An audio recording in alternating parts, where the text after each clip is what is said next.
ಪಂಜಾಬ್ನ ಮಾಜಿ ಡಿಸಿಎಂ ಹಾಗೂ ಅಕಾಲಿ ದಳದ ನಾಯಕ ಸುಖ್ಬೀರ್ ಬಾದಲ್ ಮೇಲೆ ವ್ಯಕ್ತಿಯೋರ್ವ ಗುಂಡಿನ ದಾಳಿ ನಡೆಸಿದ್ದಾನೆ.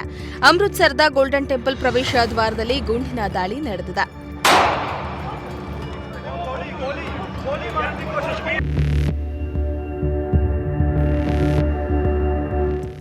ಸುಖ್ಬೀರ್ ಬಾದಲ್ ಅಮೃತಸರ್ನಲ್ಲಿರೋ ಗೋಲ್ಡನ್ ಟೆಂಪಲ್ ಶುಚಿಗೊಳಿಸಲು ಹೋಗಿದ್ರು. ಈ ವೇಳೆ ಏಕಾಏಕಿ ವ್ಯಕ್ತಿಯೋರ್ವ ಗುಂಡಿನ ಮಳೆ ಸುರಿಸಿದ್ದಾನೆ.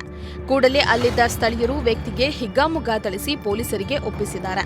ಸದ್ಯ ಗುಂಡಿನ ದಾಳಿಯಲ್ಲಿ ಸುಖ್ಬೀರ್ ಬಾದಲ್ ಪ್ರಾಣಾಪಾಯದಿಂದ ಪಾರಾಗಿದ್ದಾರೆ. ಅಲ್ಲದೆ ಗುಂಡಿನ ದಾಳಿ ಮಾಡಿದ ವ್ಯಕ್ತಿಗೆ ಪಾಕಿಸ್ತಾನದ ನಂಟಿದೆ ಎಂದು ಹೇಳಲಾಗ್ತಾ ಇದ್ದು ಪೊಲೀಸರು ತನಿಖೆ ನಡೆಸುತ್ತಿದ್ದಾರೆ.